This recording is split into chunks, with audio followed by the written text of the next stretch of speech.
जिस्म पे वही कर सकता है जिसके वजूद पर अक्ल हाकिम हो। नक्ल वाले अली वाले नहीं होते, अक्ल वाले अली वाले होते हैं। देखिए यहाँ पे कितने लोग बैठे हैं, एक मजलिस में इतनी गुंजाइश नहीं मैं इसको ज्यादा खींचूं। कितने लोग मजमे में, कोई दाढ़ी वाला, कोई बगैर दाढ़ी वाला, कोई शलवार कमीज वाला, कोई पैंट शर्ट वाला, कोई कंगनों वाला, कोई बालियों वाला, किसी के बाल बड़े, किसी के बाल छोटे, किसी की दाढ़ी बड़ी, किसी की फ्रेंच कट। सवाल यह है कि हम जबकि सब अली वाले हैं तो मिजाज अलग अलग क्यों है? कभी सोचा आपने, गौर किया इस बात को? कहें तो सब एक मौला के, या ये कहो कि हैं तो सब एक ही स्कूल के पढ़े हुए, तो हम सबकी ड्रेसेस अलग अलग क्यों हैं? इसकी वजह क्या है? वल्लाह इंसान इंसान है एक चीज की वजह से। एक तो अक्ल है, उस पर मैं कई मजालिस में गुफ्तगू कर चुका हूं। इंसान इंसान है क्योंकि इंसान सवाल करता है। इंग्लिश में कहते हैं क्वेश्चन। गधा कभी सवाल नहीं करता, घोड़ा कभी सवाल नहीं करता मुझे यहाँ क्यों ले जा रहे हो, मुझे इस घर में क्यों सुला रहे हो, मुझे घास क्यों खिला रहे हो। इंसान इंसान है ही इसलिए क्योंकि खुद से सवाल करता है। आरिफ काज़मी की मजलिस में क्यों जा रहे हो, ये खाना क्यों खा रहे हो? अगर सवाल करोगे तो यह जहन काम करेगा। मजलिस सुनोगे, मजा आएगा, चले जाओगे, क्या फायदा? ये बिल्कुल ऐसे है कि रात को कोई ड्रामा देख लो, मजा आया, अगले हफ्ते कोई और किस देख लो, मजा आया। पूरी जिंदगी का ड्रामों की तरह मजलिस से सुनते रहोगे, मजा आएगा, लुत्फ मिलेगा, खाना खाओगे, न्याज मिलेगा, घर चले जाओगे। फायदा नहीं होगा। फायदा तब होगा जब मजलिस सुनो, रात को घर जाओ, खुद से सवाल करो, इस मजलिस में क्या बना? आयतुल्लाह बहजा से लोगों ने कहा इमाम ज़माना को कैसे देखें? इन्होंने कहा इमाम को देखना कमाल नहीं, क्योंकि अपने वक्त के इमाम को शिमर ने भी देखा था पर पहचाना नहीं था। ये मारिफत पैदा करो कि अपने मौला को पहचान सको। करबला में बहुत थे, एक हुर था जो हुसैन तक पहुंचा। क्यों? क्योंकि हुर ने खुद से सवाल किया था। मैंने कहा इतने लोग इस मजमे में हैं, कोई शिया, कोई सुन्नी, कोई दाढ़ी, कोई बगैर दाढ़ी, कोई किसको कौन से कपड़े, किसी का कौन सा औलिया। क्यों? क्योंकि तुम वही हो जो तुम्हारे जहन में है, इसके अलावा तेरी हकीकत है ही नहीं। कंप्यूटर में मुख्तलिफ सॉफ्टवेयर डालते हो ना, मोबाइल ले तो एंड्रॉइड, कोई एप्पल का, मुख्तलिफ सिस्टम होते हैं मोबाइल में। अब भी हो सकता है कि एप्पल के मोबाइल में एंड्रॉइड का सॉफ्टवेयर चले, नहीं चलेगा, क्योंकि उसका जो हार्डवेयर है वो बिल्टन है अपने सॉफ्टवेयर पर। अब आप ये चाहते हो कि एक वो बंदा जिसके जहन में अली वाला सॉफ्टवेयर है ही नहीं, उससे काम वो लो जो अली वाला है। यानी एप्पल के मोबाइल पे एंड्रॉइड चलाओ, एंड्रॉइड पे एप्पल चलाओ, हो नहीं सकता। हम वही करते हैं जो हमारे जहनों में है। अब सवाल यह है कि ये जो मैंने अपने जहन में डाला है मैंने किससे लिया है? शिया भी खुद से पूछे, सुन्नी भी खुद से पूछे। भाई अगर शिया हाथ खोल के नमाज पढ़ते हैं, किसने इनको बोला कि हाथ खोल के नमाज पढ़ो?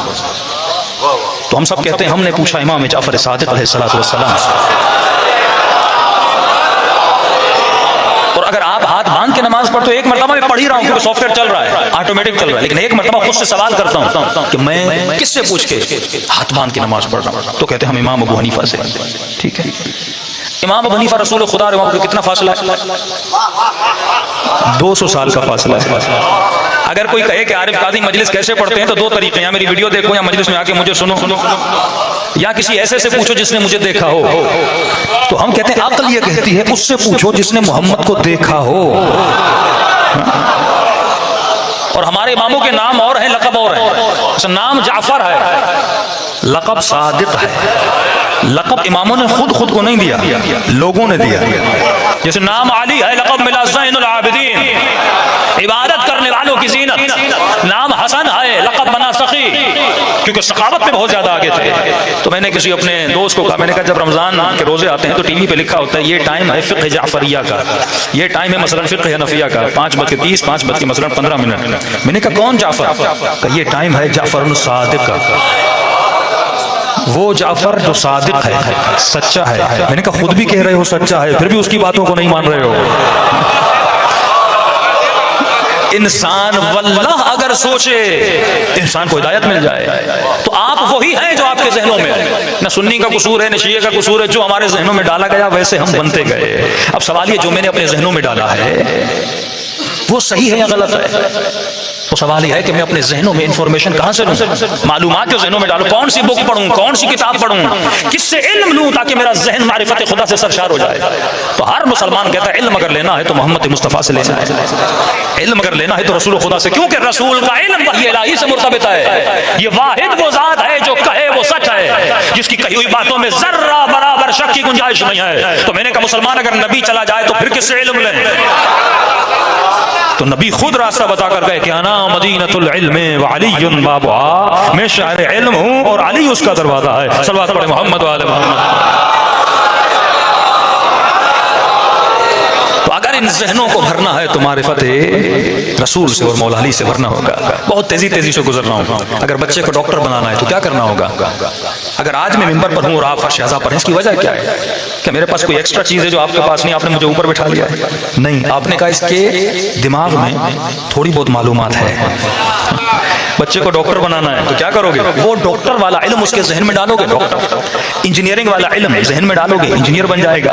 बिल्कुल इसी तरह अगर कोई सलमान बनना चाहता है, अगर कोई मैसा में तम्मार बनना चाहता है, क्या करेगा?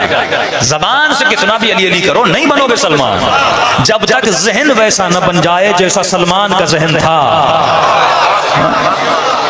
सलमान का जहन इतना आला क्यों था? क्योंकि फरमाया सलमान के जहन में अक्ल थी। फरमाया इंसान जिस्म की वजह से तो इंसान नहीं बना। कभी ये मत कहना अपने हुस्न की वजह से, अपनी ताकत की वजह से, क्योंकि दुनिया वाले तुझे गोल्ड मेडल देते हैं जिस्म की वजह से। मुकाबला हुस्न होता है, किसका चेहरा ज्यादा हसीन है। अल्लाह के यहाँ भी मुकाबले हुस्न होगा, लेकिन वह हसीन चेहरे वाले नहीं होंगे। जौन जैसे लोग हसीन बन के बाहर आएंगे। बिलाल जैसे लोग, अरबों को घिन आती थी, बिलाल को दूर कर देते थे कि ये रंग का काला है, इसके पसीने से बू आती है। लेकिन करबला के मैदान में हुसैन अपना चेहरा जौन के चेहरे पे रख के बताते हैं, जौन कयामत में मेरी दादी तुझसे राजी होगी। क्यों? क्योंकि चेहरा में यार नहीं था, एक और पावर है जो उसके वजूद में था। दुनिया वाले किसे रोल मॉडल को गोल्ड मेडल देते हैं, मुकाबले होते हैं, ये पहलवान है, इसने अखाड़े में फलां को बिचार दिया। अली ने कभी अपनी पहलवानी पे कोई गोल्ड मेडल नहीं लिया। कहा ज़रबत अली यौमुल खंदक अफज़ल मिन बात का। ये कौन सी ज़रबत है? ये वही है जब अली के चेहरे पे लाव दान फेंका था। अली ने ज़रबत को रोक लिया था, जो ज़रबत खालिसतन परवरदिगारे आलम के लिए चली थी। कि मौला फरमाते हैं फुस्तु बिरब्बिल काबा, खैबर का लक़ब बिलाली ने नहीं कहा, बाब मदीनतुल इल्म बिल, ये जुमला नहीं कहा, हसनैन जैसे बच्चे पैदा हुए नहीं कहा। कब कहा? जब इब्न मुलजिम की तलवार अली के सर पे लगती है। उस फरमाते आज तेरा मौला कामयाब हो गया, क्योंकि लिक़ाउल्लाह की मंजिल पे अली जा रहे थे, मुलाकात परवरदिगार। फरमाया फख्र जिस्म पे न करना, ये जहालत के मुकाबले वाला तबर्रुज न तबर्रुज जाहिलिया। मेरे अजीज, मेरे जवान, आज तो मोबाइल उठा के अपनी जिंदगी में मशगूल है। आज दुनिया का असूल है एनी हाउ, कुछ भी करो बस देखे जाओ। ये दुनिया का असूल है, कुछ भी करो। ये टिकटॉक क्या है, ये प्रैंक्स क्या है, ये खवातीन जो खुद की अपनी इज्जत को इसमत दरी करके सिर्फ ये चाहती हैं मुझे ज्यादा लाइक मिल जाएं, मुझे ज्यादा व्यूज मिल जाएं, मुझे ज्यादा सब्सक्राइबर्स मिल जाएं। ये जवान की समझ हर काम करने के लिए तैयार है, बस मेरा चेहरा देखा जाए, मेरा यूट्यूब चैनल देखा जाए। काश इस इंसान में शऊर होता, इसे ये भी नहीं पता कि जो बंदा मुझे फेसबुक पर यूट्यूब पर लाइक कर रहा है वो कौन है, फासिक है, फाजिर है, शराबी है, अली वाला है, गैर अली वाला है, इसे परवाह नहीं है। दुनिया बस ये चाहती है तू लाइक जमा कर, ज्यादा से ज्यादा लोग तुझे पसंद करें। अब तू क्या करता है तुझे पसंद करें ये माना नहीं रखता। काश इसके वजूद में अकल होती, ये किरदार ऐसा बनाता, इसे 1000 लाइक नहीं 1 लाइक मिलता, और वो भी अपने इमाम ज़माना का लाइक मिलता। एक बंदा तुझे पसंद करे और वो ज़हरा का लाल है तो तुझे पसंद करे। क्यों हम ऐसी समतों में जा रहे हैं? क्योंकि वजूद में अक्ल नहीं है। खुलासा कलाम इमाम से पूछा, मौला ये अक्ल क्या है, अक्ल क्या है? फरमाया खाने पे फख्र न कर, भैंस तुझसे ज्यादा खाती है। बॉडी बिल्डिंग करने वाले जवान ज्यादा वजन उठाने पे अपनी ताकत पे फख्र न कर, तुझसे ज्यादा गधा वजन उठा लेता है। फख्र किस चीज पे करना है? तू इंसान है अक्ल की वजह से। फरमाया भूख हैवान को भी लगती है वो फौरन खाता है, शहवत हैवान पर भी आती है फौरन उतारता है, गुस्सा हैवान पर भी आता है वो फौरन चीरता है फाड़ता है। लेकिन तू इंसान है, भूख तुझे भी लगती है, लेकिन खाना खाने से पहले देखना हलाल खा रहा है, हराम खा रहा है, अपने का खा रहा है, सैयदा का माल लूट रहा है। पहले सोचा करना। जिसने ये नहीं सोचा था अहले बैत ने उसे हैवान कहा, कुरान ने उसे हैवान कहा, जिसे तमीज नहीं थी मैं किसका माल गस्ब कर रहा हूं। इंसान गुस्सा हैवान को भी आता है, हैवान चीरता है और फाड़ता है, गुस्सा तुझे भी आता है, लेकिन गुस्सा करने से पहले सोचना, क्योंकि तेरे वजूद में अक्ल है, और अक्ल एक पावर है, एक विलायत का पावर है जो तेरे वजूद में कंट्रोल को पैदा करता है, जो तेरे वजूद में एक ब्रेक को पैदा करता है। गुस्सा तुझे भी आता है, हैवान को भी आता है, हैवान फौरन अपने गुस्से को उतार देता है। लेकिन तू सोचना जिस पे गुस्सा कर रहा है कहीं वो बाप तो नहीं है, कहीं वो माँ तो नहीं है। वला तक़ूलु लहुमा उफ़्फ़िन का मेयार तो तेरे सामने नहीं खड़ा। शहवत हैवान को भी आती है लेकिन वो बेहया होता है, वो फौरन अपनी शहवत को उतार देता है। शहवत तेरे वजूद में भी है लेकिन सोचना जिसे देख रहा है वो अपना नामूस है या गैर का नामूस है। मेरे अजीज, जिस शख्स में ये ब्रेक है यही ईमान है। जितनी ब्रेक ज्यादा मजबूत उतनी विलायत ज्यादा मजबूत। जबान पर अली का नाम हो लेकिन बंदा शराबी हो। आगा कराती फरमाते कहाँ या अली कहना और कहाँ अली के साथ रहना। या अली करना बड़ा आसान है, अली के साथ रहना बड़ा मुश्किल है।